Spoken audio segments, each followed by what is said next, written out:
You're listening to The Breakfast Show with Ben and Liam. They're on your radio, and that's why you can't see them. So stay for a while, they're gonna make you smile. And whatever you do, don't touch that dial. You're feeling fine, waking up to the sunshine with Ben and Liam. We're about to do a bit of Ask Us Anything. Yeah, text in 0400 919 919 if you've got any questions you'd like to ask. Ben and I are open books. We always try and answer everything. Quite often, though, I get a little clammy around this segment. Like I feel my hands getting a bit weird because I'm like, the questions are, they're not comfortable, are they? It's starting to catch on, though. People are definitely texting through their questions. We're getting them every single day. So if you've got one, if one comes to mind on like a Friday, you can text us 0400 919 919. Belle will always see them on the text line phone, and she's going to read them out to us. Okay, you're going to love today's. We've got a real mix here. Okay. Some are quite uncomfortable. First question. What's something that you guys have done that you feel guilty about? Liam? My mind just went to the most recent thing, which was over the weekend, actually. Sometimes I get Uber Eats from restaurants that are like walking distance. Like I did it on the weekend. I ordered pasta from a joint that as I went outside to get the paper bag, I could actually see the joint at the end of the road. And then I know that's so bad, but to make myself feel better, in the Uber Eats comment section, I always say like, sorry, got COVID. Like, you know, so. I actually did the same thing on the weekend where there's a fish and chip shop right next to my house, and I was watching the Uber Eats driver like drive up to the restaurant, and then I saw him walk to my house. So you do that too? Yeah. It's such a thing. Yeah. It's so bad. Is that what you feel guilty about, Ben? No, sometimes I think about, and this was a long time ago, but I still feel guilty about it. Remember when I gave you a number out on air? Yeah. And then like that was like for real, like I actually gave it out, and then it was you like, had to like change your number, and it was this whole thing. And, yeah. It was actually kind of annoying. Yeah, I'll never do that again. All right, next 0418. I actually just saw him like pick his phone up. I was like, whoa, that would suck. That was the worst. That actually sucked. All right, next question. What's one piece of advice that you'd give to someone who is feeling a bit lost at school? Liam, you can go first. 5 words, baby. Don't sweat the small stuff. Yeah, it's something to live your life by. When you just let go of the things that don't matter. That's a good one. Ben? I don't think you need school at all. School's rubbish. I didn't like school at all. I hated school. I liked school. Yeah, I hated it. And I think, everyone tells you, stay in school. You don't have to stay in school. If you're going to leave, though, make sure you got a job. Don't just leave and do nothing. Don't be a deadbeat. When did you drop out, Ben? I dropped out in year 10. Yeah. But I was working full-time on the dairy farm. And you know what? I did uni for a bit, finished year 12, and we've ended up in the same spot. So, Correct. As long as you know what you want to do, I suppose. All right, now I'm just going to finish on this one. Has been coming in a few times, and we'll just get it out there. Someone wants to know, have either of you hooked up with producer Belle? Myself. You really are just asking all the questions, aren't you? These are the worst. No. Imagine if I said no as you were saying yes, I would be like, I'd actually die in my seat right here. It's a debate, a big debate. Who will win, Ben or Liam? Ben and I are going to say our piece. We're both going to go head to head. It's up to you to decide who you think wins. 0400 919 919 is where you can text in as a part of the jury. Now, only yesterday I was saying that Elton John should retire, but now I've had time to mull it over. Yeah. I think he shouldn't. No, I just got the raw end of the stick, to be honest, on what to debate. But this happens sometimes. I can see both sides of the argument, I suppose, though. yeah, there's definitely both sides. I'm the one saying that Elton John should retire. Liam, yep, you're saying that he shouldn't. Are you ready to go? Yeah, we got 45 seconds on the clock. A little longer. Is the floor mine? Ben, take it away. Ever heard the expression flogging a dead horse? Well, that's exactly what Elton's doing to his own music. Mate, you're a 400-year-old multi-millionaire. Retire and sail off into the sunset on your private super yacht with your harem of beautiful men and your husband, John. Put your solid gold false teeth in and eat beluga caviar and white truffle every day for the rest of your days. There's no denying that you're one of the greatest musical minds to have ever lived. But you should be in an old folks' home, going to bed at 4 p.m. and playing lawn bowls with Bruce McAvaney, not releasing music with Britney Spears. It's not the 80s anymore, Elton. The world has moved on, and so should you. You're one slip away in the shower from the grave. I think you should have stopped performing when you started putting the hernia pillow on your grand piano seat. Yo. Very sad if Elton did slip over. I do hope he's got non-slip mats in all of his rooms. He's definitely at that age where you'd need to make sure he's got a bath mat. You can't, like, I can get away with running across the tiles and brushing my teeth, but not Elton. No, you'd want to be careful there.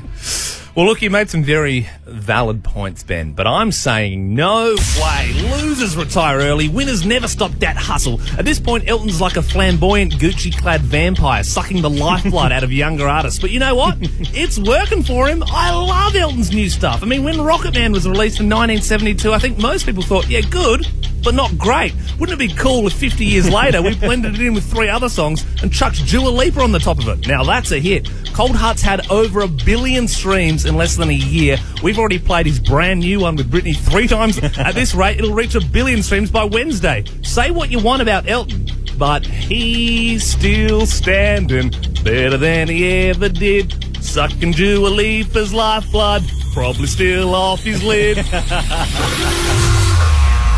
So there's 2 sides to every story. I think we both made a lot of valid points. Yeah. Well, I am pretty curious to see what the jury decides. And the best thing is that's you that gets to decide. 0400 919 919. What do you reckon? If people say that Elton should retire, do we bar the song? No, we'll still play it. We don't get a say in that. But having said that, I do genuinely think the song's okay. It's not bad. I just think that he needs to retire because he's getting so old. People are getting their text through to 0400 919 919. Producer Bell, are we going to stop the count here? Let's stop it now. Okay, all right. Okay, officially winning today with 60%. I genuinely Close. don't know what the jury's going to say. Nail biter. Well, actually, I'll let this text do the talking. Someone said, Liam, you just suck today. Lol. I didn't Ben, think you so. win. I had a musical element. A big debate. We now have the winner. I thought we said we were going to block my dad on the text line. We have emails that come through constantly to loverat@novafm.com.au, but sometimes when they're a little too cheeky to read when, you know, the school kids are in the car, we do a little thing called the sealed section. Sealed section. Producer Bell, you are the Love Rat. Good morning. Good morning. Been a while since we've done a sealed section, hey? It has. Well, my emails that I normally get at loverat at novafm.com.au, they're like, oh, you know, how do I break up with someone? Yeah. Or whatever. But then sometimes I open it and go, oh, God. Well, this is from Dylan and says, hey, Love Rat, here's an interesting one. I've been with my girlfriend for 5 years, and over the weekend, she pitched a threesome. I'm honestly kind of stumped and don't know if I'm into it or not.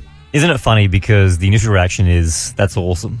But is it? Like, when you really think about it? Exactly. Like, Then when you actually think about it. also, Dylan hasn't really put in here what, you know, is it the If the that's a old guy or a school? girl. Well, that's it. If Dylan's straight Hang on, and what's she's the old school?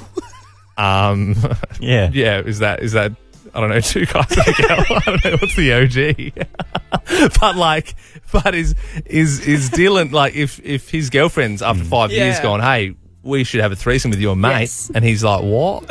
Yeah, it's definitely, it can go down 2 different paths here. Yeah, if she says, let's have a threesome with that guy, then that's a bit problematic. But in saying that, I do know a few people that have done it down the track in a relationship to spice things up and go, hey, you know, we're both maybe started having wandering eyes or maybe just wanting something more, introduce somebody else in. if you're spicing it up that much after 5 years, what are you going to be doing in 20? You know what I mean? Like, is this a long-term relationship? Because if you guys get married, by the time you've been married for 30 years, you're going to have to be doing some wild stuff. Every relationship is different. Yeah, I don't know. I honestly think, like, if that got thrown at me, I just wouldn't know. I'd just go for a long drive and not come back for a few days. Yeah. Go- I'm married. I've never brought it up, and my wife's never brought it up. Yeah, I just don't think Have I you could. thought it though, Ben? No. Because it feels weird if someone else was in that situation. Yeah. I'd feel pretty weird. Mm. Yeah. No, I think I'm the same. I think I get very jealous. Like, I'm a very jealous person. Yeah. And I think if my partner and I, if he suggested it, I'd be just straight up nah. Because I think, well, what are we lacking that Yeah. you want elsewhere? Especially Yeah. that early in a relationship. Like, Well, yeah, we've been together a year, so yeah, it is Yeah. pretty early And wouldn't days. you just be second guessing it, being like, this is a test, isn't it? literally. This is a test. Literally. Someone who did pitch a threesome, I believe, because they've called up, is Jason. Did you pitch one? Did you get one pitched to you? No, me and my ex-partner used to hire a sex worker and get her in the bedroom, spice things up. And you said her in the bedroom, so it was two ladies and you? It was, correct. And who approached this originally, Jason? Oh, it's just something we both decided to spice things up. Okay. Okay, and so do you think it was a good thing for you guys to have done, or was it the downfall? I think it contributed probably to a downfall, I'd say. Yeah. Really? She sort of wanted to get it more and more, and we end up, I'd say, probably once a month. We would end up getting girls to the bedroom. Yeah, right. And, we would have our rules, of course, but I think it contributed to probably a downfall in the end. Jason, can I ask, rules? Yeah. Now, keep it semi-radio, okay? What rules are we talking, like no kissing? Yeah, there's no kissing. I don't think kissing's the intimate bit. I'm like, hey, why is that the problem? No, it is. And kissing can be way more intimate. It's very personal. I don't know. I can think of some other personal things that you could be doing with someone. Hey, Jason, how far into the relationship was it when the first threesome happened? Like, was it a year? Was it 6 months? Was it 5 years? Yeah, probably about 5 years. Wow. Yeah. Oh, well, I'm sorry that it didn't really work out. Yeah. Yeah, right. It is interesting. It's very it interesting. is. And that's it. I'm still sort of fascinated. You said, you sort of both decided, but surely someone had to say Someone has to first. be the first one. Like, you don't go That's it. 3, 2, 1, threesome. Yeah. Hey, guys, let's spitball here. 3, 2, 1, and let's say what we're thinking in the room. 3, 2, 1, threesome. And they're like chocolate. And you're like, okay, this is awkward. Ben, it's come to our attention that there's a community radio station somewhere in Australia who have a prison request show. So prisoners listen in and they request songs, that sort of thing. Okay, to Shelley, can I say hello to the boys in HDU? I think that's 4. And can I please get Sugar Boom Boom? I'm Chasing Dragons played. Okay, here is Sugar Boom Boom with Chasing Dragons. Sugar boom boom, I'm chasing dragons. That's actual audio from that radio show. Someone told me about it. I was like, that's not a real thing. And we listened in and we're like, oh my God, it's a real thing. And look, but we're thinking, you know, a great concept. And there's obviously a lot of prisoners out there. Yep. And I don't think it should be a show. I think it actually should be its own station. Like, imagine if there was a prison FM. Let's tune in. That was Jailbreak from AC/DC. Don't get any ideas. It's Prison FM. You're here with Tony playing all the hottest hits to get you through your sentence. Got a text here from Worm. Shout out to the K-Boys. Darren, I'm going to stab you in the yard today, you mutt dog. Thanks, Worm. Hey, don't forget, get your guesses in for our 50K mystery voices. I love crime. You get it right? 50 large going right up your prison wallet. Your incarceration station, Prison FM. Got a call here from T-Bone. How are you? Yeah, good, thanks, Tony. I didn't do it. That's what they all say here on Prison FM. Anyway, let's get your guesses. I love crime. We know voice 1 is Jeffrey Dahmer and voice 3 is Ivan Milat. We just need a voice 2. Yeah, well, look, he used to be my cellmate. Is it Chopper? Oh, no, unfortunately not, T-Bone. Thanks anyway. Nah, I didn't do it, Tony. Sure you didn't, T-Bone. Anyway, this one's going out to Craig, celebrating his 20th year in C-Block after committing a double homicide at a prominent nightclub in 2002. It's Sophie Ellis-Bextor, Murder on the Dance Floor on Prison FM. It's murder on the dance floor. She bang herself alone. You're locked up, so keep it locked on. Prison FM. Snitches get stitches here on Prison FM. You're with Tony, and well, now it's time for another one of these. Clink Classics. That's right. Get your requests in on 1-800-SHANK. We're joined now by Big Dave. You'd like to request a Clink classic. Yeah, g'day, Tony. This one goes out to me, Mrs. Charlene. It's our anniversary, and we've been married 28 years. You get less for murder. I would know, because I killed my brother with a crowbar. Oh, my God. Anyway, honey, we only got 1 week until that sweet, sweet conjugal visit, and I can't wait to then I'm gonna and then I'm gonna and don't forget, here's a little number to get you in the mood, sweetheart.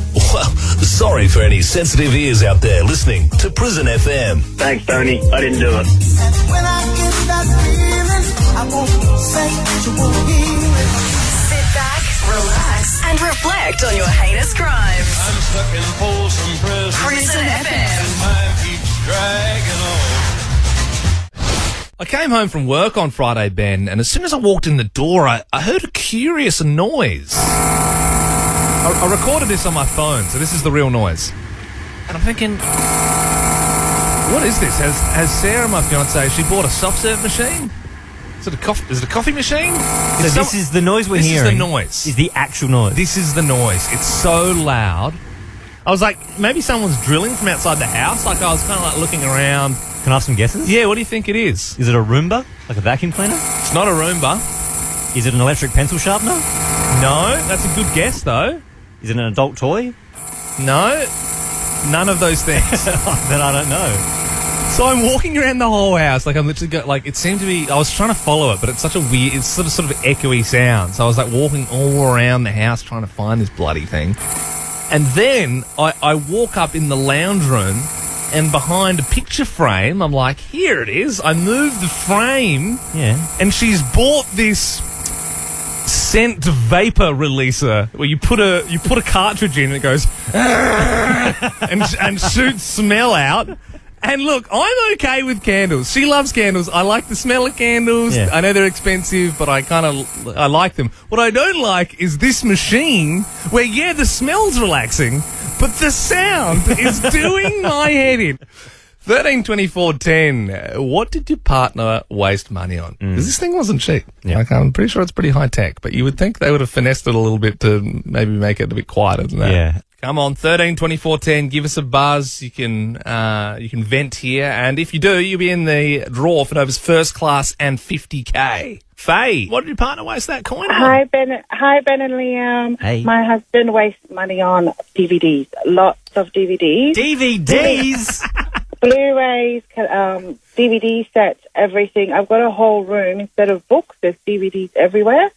And he buys things that he won't even watch, like Downtown Abbey, but he just needs them to be in the house. Is he stuck in 2009, Faye? Why is he buying DVDs? I'm not too sure, but he's buying, even though we've got Netflix, Stan, Prime, everything, he still needs to buy DVDs, Blu-rays, collection. Funny. Especially because he would be like, oh, it's goldmine. Like, DVDs are so cheap right now. Like, he's thinking, when these go up, I'm going to make a tidy profit. Yeah, Faye, that is such a waste of money. Yeah, unnecessary entirely. Waste of space. Hannah joins us. What did your partner waste money on? My husband likes to buy things on auction websites, and the other day he came home with a parcel and he was so excited because he bought 2 tortilla presses. 2 is better than 1. A tortilla press from like a closed down sombrero or something. Oh, I don't even know, but when I told him, I was like, we don't need it. Like, we can just buy them. And then I told his mum, and his mum was like, we have one you could have used, so they're not used in our family at all. You wouldn't use 1, let alone 2. I know. A woman has gone viral, Ben, over her irrational fear of Michael Jackson. Look, I wouldn't say that's entirely an irrational fear of Michael Jackson. I mean, I get what you're saying, Liam, but I think it is irrational. But also, after Scary Movie 3, a lot of people would have seen that movie growing up. Yep. And at the time, pretty creepy face. Pretty hard to understand what's going on there when you're a kid and you're like, what is this dude's deal? Yeah. I mean, is this scary though? That's more off the wall era though. He was less scary then. You know what I mean? There was a window where he wasn't scary. But then he did get scary. But there's this footage of an impersonator, quite a good impersonator from sort of 90s Jackson era, sort of, doing some moves and whatnot, and the camera pans over. They're in a club, I believe, like a kind of like pub/club. This woman is frozen with fear. There's tears pouring out of her eyes. She can't look. It's like her worst nightmares next to her. Not even like, like kind of half laughing, half a bit scared. Genuinely, she's crying. There's fear. Yeah. There is fear in this woman's eyes. For me, it reminds me of whenever we see Producer Belle and there's a mascot in the vicinity. Oh, so funny. She cannot handle mascots. Yeah. Like, it's like she sees one and then she's sort of like, I get, because I always thought she was bunging it on a bit, but you actually see like a physical reaction. Like, she gets all sweaty and she's sort of like, because I think for her, it's like, who's in there? yeah. And it's kind of the same with Michael Jackson, I suppose. Who's in there? 13-24-10. What's your irrational fear? There was a girl at my school who didn't like big spoons. People used to chase her around with spoons. That probably didn't help the situation. No, it didn't. It was Like amusing. them. It's just a spoon, can't hurt you. Georgia, what's yours? I hate bare feet, like open-toed shoes, and I work at a swimming pool, so Yeah. I'm surrounded by them all day, every day, and I hate it. Okay, yeah. I can't even see my own feet. You're wearing socks in the shower. Yeah, no, I because feet's everywhere. Because some people love feet. You know, there's people out there that pay for Good money. Yeah, pay good money for. You're paying money for people to keep their feet away. Yeah. All right, that's a good one, Georgia. Caitlin, what's your irrational fear? I am terrified of skeletons, and the fact that I have one inside of me really freaks me out. Because if you didn't have one, you'd be a blob. Big, mushy blob. When did you first become afraid of skeletons? I don't really know. I just always have been. And just the thought of it makes me feel really sick. I mean, year 7 science would have been pretty hard with that skeleton sort of in the room looking at you while you're trying to do your test. All those books, you get those books when you're a kid and they fold out and it's got the anatomy. Yeah. I used to have them, and if I felt like scaring myself, I would look at it. I don't know why. If you could, Caitlin, if you could remove your skeleton, if that was an operation that could be successful, would you do it? I don't know, because I feel like I'd be scared of what I look like anyway. Yeah. Have you seen the film clip for Robbie Williams' Rock DJ? Yeah. I have. Does he ever get down to his skeleton? I think so, Yeah, because skin comes off and then the muscles come off, I believe. Yeah, freaky. Don't like it. That is a weird one, Caitlin. Oh, this is going to heat things up, I reckon. Let's put our keys in and open the forbidden folder. This is where we keep all the ideas that the boss has said, nah, it's probably not appropriate, it's probably not right. But we figured, hey, we're coming up to almost 3 years at Nova, so you're starting to take a few liberties, and it's one of our favourite things to do. This is an interesting one. 13-24-10. Are you a sex addict?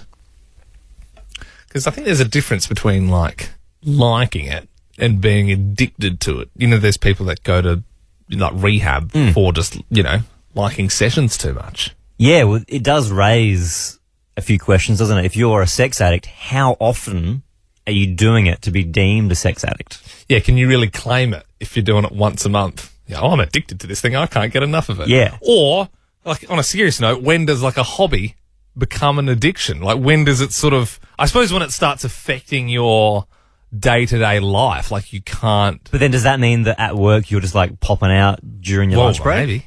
I don't know. Maybe that's what people do. That's when it becomes a problem. They don't even go to work because they're just addicted at home. Yeah. I don't know. Well, look, if you are one, maybe you're a recovering one, you can remain anonymous. So we're all pretty above board here. Oh, yeah. We're not asking anything that no one else would have already asked you at some point. 13-24-10, are you a sex addict? And we're joined by Belinda, who's a recovering sex addict, or recovered with a D on the end, Belinda. Yes, that's correct. Fully recovered. Okay, well, thank you for joining us. How long have you been recovered for, Belinda? I've been recovered for, I think, 8 years. Okay. But I've also been abstinent for 15 months now as well. Okay, you've gone full cold turkey. Well, I think the big question we had was, when does a hobby become an addiction? Where did things tip over for you and you thought, okay, I might have a bit of a problem here? Well, it was interesting. I didn't know I had the problem until I healed it. Right. So the issue was with my relationships and why I kept attracting sort of toxic men in my life and relationships. And I was like, well, I'm the common denominator. What's going on? And I uncovered there was a bit of unhealed trauma from my past, and that was sort of playing out in my life and attracting, causing my sex addiction, essentially. right. So, yeah. So, and maybe it's not as black and white as this, but how often are you doing it, or were you doing it? So it did rule my life a lot, but I was also what you would say a functioning addict. It didn't have a great career, and you wouldn't really know on the surface, but I would probably spend, a lot of my time out on weekends, maybe 5-6 times in a week. I'd be going out clubbing, trying to, because this is before dating apps, of course, showing my age now, but it was a lot more, you had to make a lot more effort than sort of Ubering somebody to your home. So with alcoholics, like some people, they don't ever touch a drink again because they know, if they start, they might get in that place where they can't stop again. Are you, obviously you said you've had sort of 15 months off. Are you sort of done for life now? Or do you have to sort of be careful if you sort of lean back into living that way again? That's a great question. I still have quite a high sex drive. I do enjoy sex, but it's a different reason now. I think you used the word hobby before. I don't think sex should be a hobby. I believe that intimacy is about connection. It's about deepening a bond or a relationship. It's also about procreation. So I will definitely be enjoying intimacy again, but it will be with somebody that I feel more of a connection with on a deeper level, not just a physical sexual level. Well, Belinda, you speak about it very well, and we do appreciate you coming on to have a chat. My pleasure. Thank you for having me. Yesterday, Liam, my wife Sam took her diet to a whole new level. You know as much as the next person, Liam, that I love a glass of milk and some biscuits. Yeah, which is something I've never really understood, to be honest, Ben. I mean, I know you are a dairy farmer, but it does feel a little bit like an American movie where you have your milk and cookies before bed. I love, especially, I go through phases. So during winter, we've got a fireplace. I light the fire. I watch The Block. I have my dinner. Yeah. And then this is about 7 p.m., 7:30 p.m. I get a glass of milk and I have some This biscuits. is how we're different. I'm out caning it all weekend. It takes me to about Wednesday to recover from my weekend. I'm going to gigs and drinking beers and that sort of stuff, and you're having milk and cookies, watching The Block and in bed by 7 p.m. So we were doing the food shopping yesterday and we got to the biscuit section and I went to go grab my Monte Carlos and Sam said, "Oh no, I thought we were going to eat healthy this week." And I said, "You are going to eat healthy this week." Yeah. I never agreed to that. I will be having my Monte Carlo biscuits. And she said, "If you buy them, I will eat them." And I said, "Well, I'm going to buy them." So you're going to have to show some self-control here because I'm going to buy these biscuits. Might have to run a little harder to run those Monte Carlos off. And she said, "If you're going to buy them, which I will, you're going to have to hide them from me." So I bought the Monte Carlos and I literally have hidden them. And she listens, I'm not going to say where, but I've hidden them in the house. Yeah, right. Oh, I want to come around to your house and see if I can find them. We should do that. Hunt. Yeah, go on a little biscuit hunt.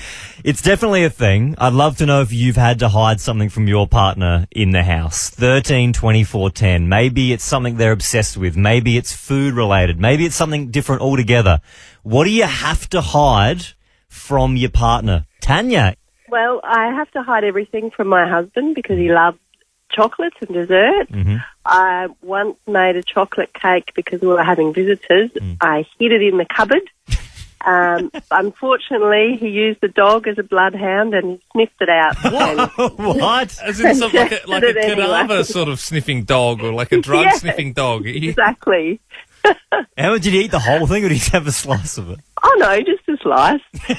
Still, like, if you're presenting it to visitors, you know what I mean? Like, if you're having people over and you've worked hard making a cake, you want it all to be there. You must be a great bake, though, Tanya, if he's sneaking it out. Thank you very much. Kim joins us now. This is your partner hiding something from you. Is that correct? So I have a bit of a shopping addict.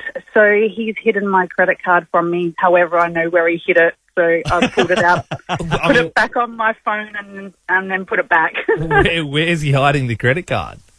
Bedside cupboard. He thinks we have no idea that that's his secret hiding spot. It's almost like, it's funny, it's almost like the one place in the house that he has total control over, like his bedside cupboard. Yeah. You know where everything else in the house is, you control everything. You're like, I wonder where he's going to put it. He'll just put it in his little It's zone. the first place I went to as well. Of everything in our so room. true. That's so true. I never thought about that. The bedside table is the one place where I can put whatever I want. I reckon we should do something tomorrow on man drawers. You know, everyone, what's in your man drawer? I've got a man drawer. I remember my dad's man drawer was like his sacred little space. It was just like his little asthma puffer. There's normally there's some foreign currency flying around in there. If you want to get in early for that tomorrow, 0400 919 919. What's in your man drawer? Cool or not cool? Cool, cool, not cool. Well, you have 3 topics in front of you. Yep. You say the topics, and then Liam and I have 3 seconds 3, 2, 1. to decide whether or not they are cool or not cool. First up, cool or not cool? Keep cups. 3, 2, 1. Cool. I like the idea of them. I forget them every time. They've gone through a weird phase, though, haven't they? Because they were encouraging everyone to use them, and then COVID came around, and they said, stop bringing in your keep cups, we can't touch them. And then now they're trying to get everyone to bring their keep cups again. I was getting a coffee, and I didn't have my keep cup, but the lady in front of me, she was super duper old, and she was ordering a coffee, and she said, can I get a coffee? And the guy said, yeah, what size? And she said, just, what do you mean? And he pointed, they got like the display cups. Yeah. And the grande was the middle one, and she grabbed the grande and gave it to him. Which was so adorable. That's a new keep And I cup. don't Not think this one. This has got dust on it. And I don't know if this is the right call. I don't know if do you want to offend her? He made the coffee in that cup. All right. Next up, cool or not cool? Prime Minister Anthony Albanese. 3, 2, 1. Not cool. No, he's the furthest thing from cool. Ben, why do you say not cool? I mean, he's keeping his head down. He's doing an all right job, isn't Talks he? like this. He came into the studio just before he was Prime Minister, and he did say one thing that kind of annoyed me. He was like, hey, I got cool peeps. Yeah. He said peeps. We said something about social media or something, and he He's said, like, I got peeps to do that. I got peeps to do that for me. So he's trying to be cool. That's what I mean. He's trying. That's not cool. You know It's the what? opposite of cool. He sculled that beer the other day at a Gang of Youths. Cool gig to be at. He doesn't like Gang of Youths. He just went there for a PR opportunity. No, his peeps organised it for him. He's peeped on tickets. Okay, cool or not cool? Protein shakes. 3, 2, 1. Not cool. Yeah, no, I'm not. I've noticed you've been taking them into work lately, Ben. I have been, Liam, and yeah, you're right. It's weird that I say not cool even though I drink them, but I'm trying to put on weight, so I'm drinking these protein shakes, but I hate drinking them. I don't think they're yummy or I don't enjoy drinking them. Well, yeah, I'm sort of trying to lose weight, but I'm also very sore from the gym, and I think, you're supposed to have the protein to sort of recover better or whatever. But I feel like, I like the idea of them. I said to Sarah, my fiance, a while ago, I was like, I'm keen to try some protein shakes. She said, I'll get you one. And I came home from work and I was like, what's that? She was like, that's your protein shake. And it was like this green vegan powder one that it tastes like sand. And I'm like, I don't want one of the chocolate ones. So I'm like, I want the double choc fudge.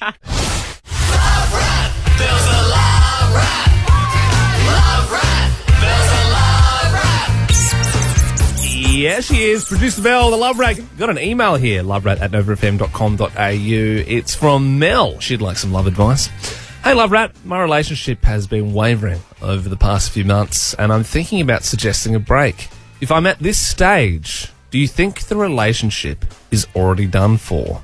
That's an interesting one, hey? The idea of the break, the old Ross break. from Friends. We were on a break. Like, are they a thing? It's such a grey area, but yeah, they definitely are. I've had a break in my in a past relationship. Did it work? No. See?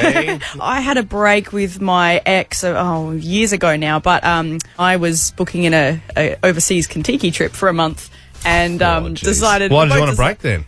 Well, I just thought. Yeah, I think we all know. And so we both agreed and said, all right, let's just take this time. Let's break it off for a bit.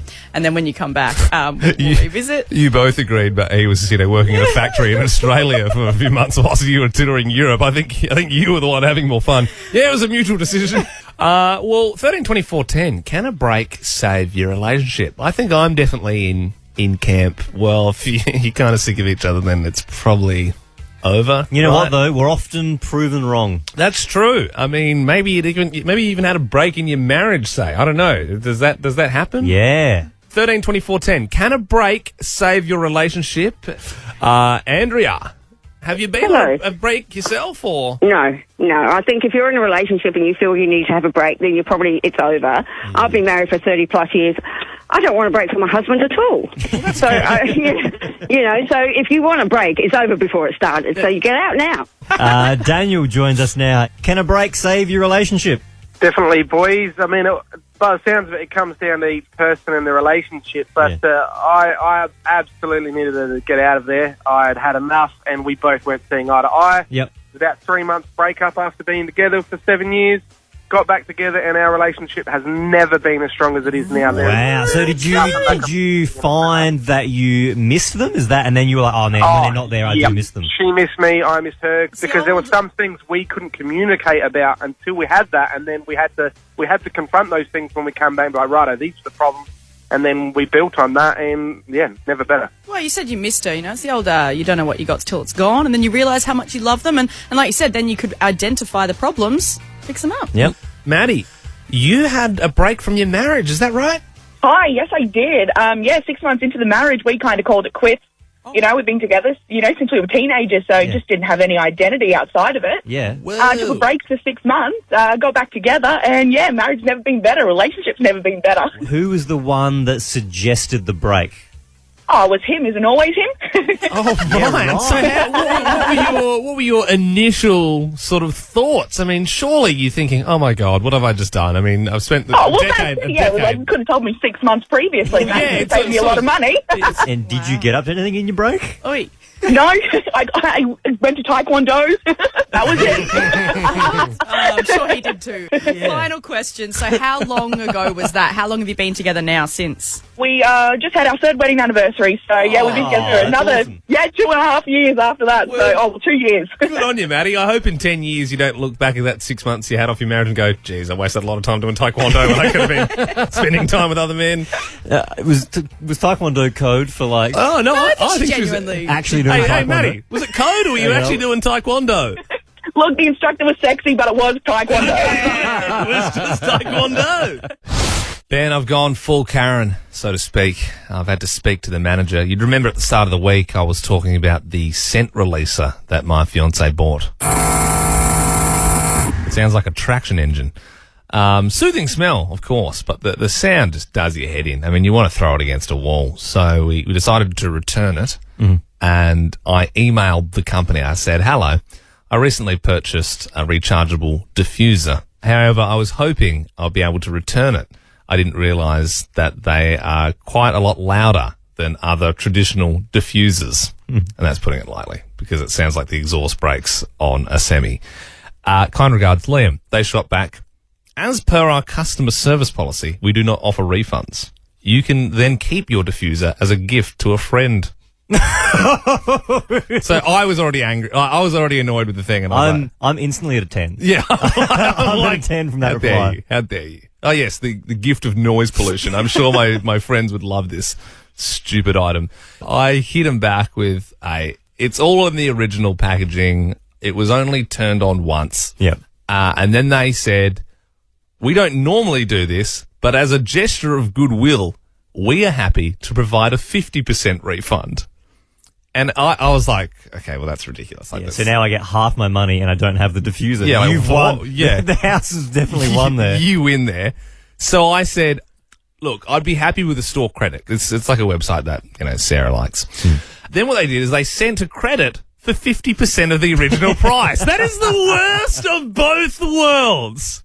But I'm not letting it go. Yeah. So now I've escalated it to the customer service manager, and I'll be having a chat with them later on today. You can call me Karen. You did go full Karen. Well, sometimes you got to do it. I don't really like confrontation, but sometimes you got to go, hang on, I don't think I'm getting the service I deserve here. When did you speak to the manager?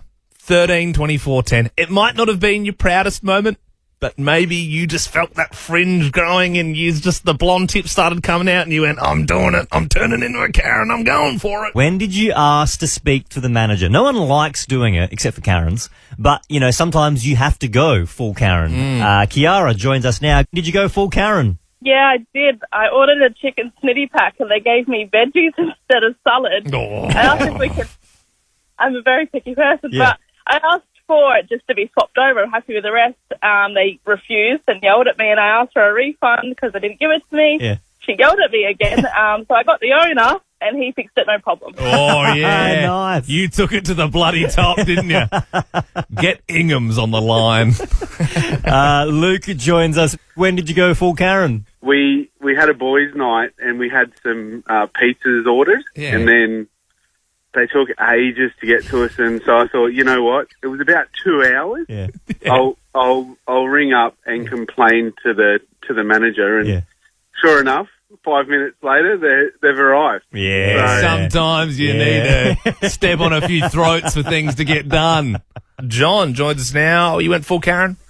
Yeah, I had some issues with Apple, the phone company, and I spent many, many hours on the phone to tech support, had a few issues. So in the end, I got completely sick of it, and I sent an email to the CEO of Apple International. The one who took over from Steve Jobs. I can't remember his name, but anyway, he got his executive secretary from Australia to contact me, and they solved the problem pretty damn quickly. Oh my God, you John. escalated it to head office. That's wild, John. Well done. I wouldn't want to mess with you, John. Oh, how's this story? A stranger fell asleep on this guy's shoulder whilst they were on the bus. And now they're together. Oh, 50 Shades of Greyhound. But I like that. Because that's, in this day and age, people are sort of always there, they're meeting on Tinder. Maybe they're even making up stories of like they met in more romantic locations instead of Tinder because people are probably sick of saying Tinder. Yeah, yeah. I didn't meet my fiance on a dating app, but it's not an exciting story. We went to the same school. She was older than me at school, but then we got together at a music festival. So it's like, yeah, it's pretty standard. Yeah, mine's a little bit more exciting. It was actually you and I, Liam, but we were emceeing at a nightclub event, and my partner, my now wife, was there with one of her girlfriends, and then I gave her a Budweiser hat, and then I added her on Facebook, and then the rest is history. Well, there was two of them, and we both went to dance with them. You married one of them, and I didn't. Yeah, no, the other one wasn't too interested in me, so I don't even forgot her name. No, it is interesting though because you're right. These days, it does feel, and which is fine, but it does feel like most people's relationship stories start with social media. Yeah, and I like these stories of you bumped into each other on the street or something like that, or like in the movies they drop something out of their shopping bag and they go, oh, I think you dropped this, and then they fall in love. 13 24 10. How did you meet your partner, Jacinta? How did you meet your partner? I met him. I went shopping at my local Woolworths, and he was stocking the Cokes and the Fantas because he worked there. Yeah, right. And I ended up looking at him, and he ended up looking at me, and he said that he felt something amazing, and he went home and told his housemate that he found the girl that he was going to marry. Whoa. And he didn't want to approach me because I had a little boy. Yeah. So he was a bit hesitant. Yeah. And I was single. I just left a DV relationship. Okay. And I ended up asking my friend, who also worked there, who the cute Italian boy was. Yeah. And added him on Facebook and started talking. And we've been together now for 9 years and 4 years married. Oh, my God. Look out. And I bet his arms would have been looking good lifting all those Fantas. Those big, you know what I mean? Those big crates of Fanta. That's a good one, Jacinta. That's a love at first sight type one. And you wouldn't expect going to Woolies for your nightly shop that you'd be finding your husband stacking shelves. Good one, Jacinta. Emma, how'd you meet your partner? So I was out in the city with some friends and we were at a bar having a great time. Then I started to have an altercation with another male. Okay. I was drinking my vodka raspberry and I threw my drink, but I totally missed the guy that I was aiming for. And I got the guy that I married with 2 kids. He must have forgiven you, but how's that? That's like a movie. If you had a good arm on you, you might not have had these 2 kids. Josh joins us now. How'd you meet your partner? G'day, Ben and Liam. I used to work at McDonald's in the drive-thru. Yeah. Slipped my number into her bag. No. And then, that was about kidding. 5 years ago, and we're engaged and have a kid now. Yeah, Josh. Did you go on the serviette, the number on the serviette, or did you write it on the top of the chippies? Yeah, it was on the serviette. I gave her an extra chippies as well. That's a wild one, though, because if you're your wife, right, and you're in your car and you get your McDonald's order, you get home or you eat it while you're driving, you see the number, if you think it's from the cute guy who gave you the bag, it might be from the ugly chef. Like, you don't know. You don't know who put it in there. It might be from the burger flipper in the back. You don't know what you're walking into. Ben and Liam is a Nova podcast. For more great comedy shows like this, head to novapodcasts.com.au.